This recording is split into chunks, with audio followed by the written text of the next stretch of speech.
वो कहेंगे एकलव्य की तरह अंगूठा काट रहे हो, वो कहेंगे कि सिखों के गले काटे तुमने विजय जी। अब राहुल गांधी कहेंगे कि एकलव्य का अंगूठा काट लिया था।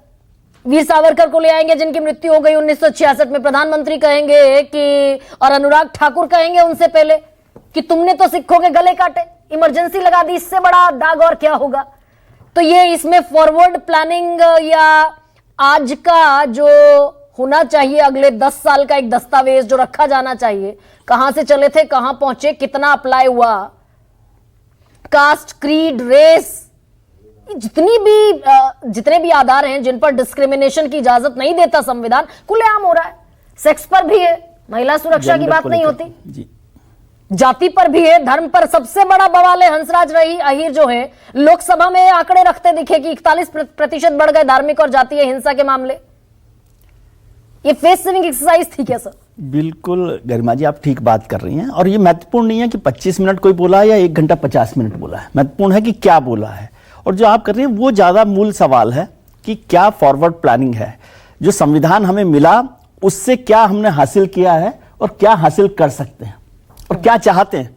जैसे उद्देशिका और नीति निर्देश तक का जो सफर है ना हमारा संविधान का, कि जो उद्देशिका थी क्या हम उसको पूरा कर पाए, कम से कम या कहां तक बढ़े हैं, और नीति निर्देशक तत्वों को कहां तक हम ले जा सकते हैं, कहां तक लाए हैं, इस पर तो कोई बात नहीं। जितनी तरह की असमानता का जिक्र आप कर रहे हैं, क्या उस पर चर्चा हुई है?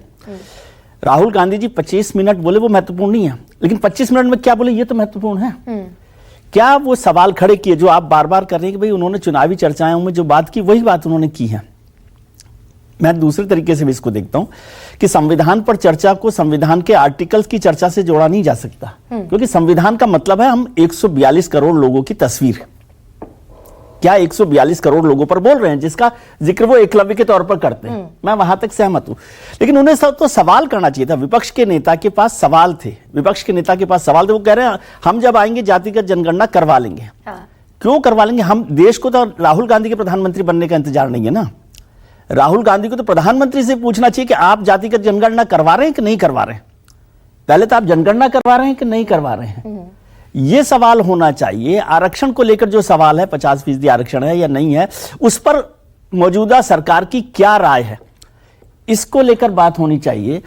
आर्थिक असमानता बहुत बड़ा मुद्दा है जिसको लेकर कोई चर्चा इस पूरे इशू पर नहीं हुई। और क्या हो रहा है, जैसे मैं देख रहा हूं कि, और इसीलिए मजबूरी हो जाता है क्या विजय जी, 51 पर जाना, 84 पर जाना, तो किसी भी सरकार के लिए फायदा है ना। देखिए वो तो मजबूरी भी हो जाता है क्या? मजबूरी नहीं होता, उनको तो फायदा है, क्योंकि आप वो सवाल ही नहीं खड़े कर रहे, तो वो पिछले जो हिसाब है उसको मौका उनके पास मिलता है। सरकार के पास मौका होता है कि जो आपने गलतियां की है या सही किया, जो भी किया उस पर वो चर्चा करेंगे इतिहास को लेकर, क्योंकि आपने फॉरवर्ड प्लानिंग के सवाल ही नहीं किए सरकार से।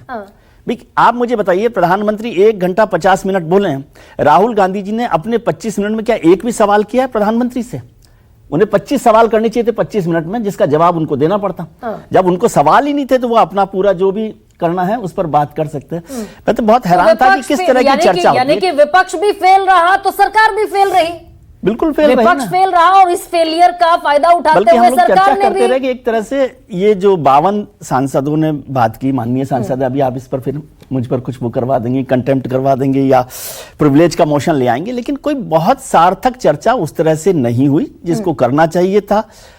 कांग्रेस के पास भी बड़े अच्छे सांसद थे जो बोले, उनके लिए मैं नहीं कह रहा, लेकिन उनके पास एक बहुत बड़ी डिबेट जिस पर हो सकती थी, जिसमें हम लोग शशि थरूर का जिक्र कर रहे थे, मनीष तिवारी का जिक्र कर रहे थे, शैलजा जी का जिक्र कर रहे थे, गौरव गोगोई थे, ऐसे बहुत सारे लोग थे। अब देखिए ना, क्यों नहीं बोला गया कांग्रेस की तरफ से या विपक्ष की तरफ से? कांग्रेस ने मांग की थी ना संविधान पर बहस की, क्यों नहीं बोला? फिर आपके पास क्या तैयारी थी? आप सोचिए, आप रिसर्च और काम कितना किया गया है कि रविशंकर जी जो पार्टी के बड़े सांसद है, भारतीय जनता पार्टी के मंत्री रहे, कानून मंत्री रहे, वो संविधान की पुराने संविधान की तस्वीरें दिखा रहे थे, जिसमें उन्होंने जिक्र किया कि राम के चित्र हैं, बुद्ध के चित्र हैं, हनुमान के चित्र हैं, श्री कृष्ण के चित्र हैं, लेकिन उन्होंने जिक्र नहीं किया कि उसमें अकबर के दरबार का भी चित्र है, उसमें उसका जिक्र नहीं हुआ था। उसमें टीपू सुल्तान का चित्र है, उसका भी जिक्र नहीं हुआ था। और किसी ने ये नहीं पूछा कि ये चित्र जब मूल संविधान की कॉपी में थे तो उसे संविधान में आज क्यों नहीं है? क्योंकि संविधान सभा में बहस हुई इस पर, आज बहस नहीं हो रही, संविधान सभा में बहस हो गई। नंदलाल बोस ने ये 22 चित्र बनाए थे 6 महीने करके, शांति निकेतन के प्रोफेसर रहे वो, और उन्होंने वो चित्र बनाए, इनको लिया गया। लेकिन संविधान सभा ने ये बहस किया कि इस देश का चरित्र सेक्युलर है, इसलिए इन सबकी तस्वीरें होनी चाहिए। नहीं, इसलिए इन तस्वीरों को इसमें मत रखिए। जो संविधान लिखा गया है सिर्फ उसे हम संविधान की मूल कॉपी माने।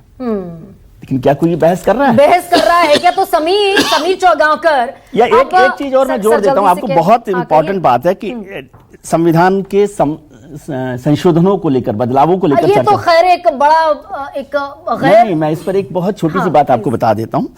ये अंबेडकर साहब का स्टेटमेंट है, जो बसवराज बोम्मई, जो भारतीय जनता पार्टी के मुख्यमंत्री रहे, उन्होंने अंबेडकर दिवस पे कहा कि बियर Ambedkar wanted the constitution to be a dynamic living document, that's why he introduced the amendment provisions in the constitution itself. ये तो बाकायदा जिस समय संविधान बनाया गया उस समय अमेंडमेंट का अधिकार दिया गया आने वाले पॉलिटिशियंस को, राजनेताओं को, सरकारों को स्पेशली। समीर,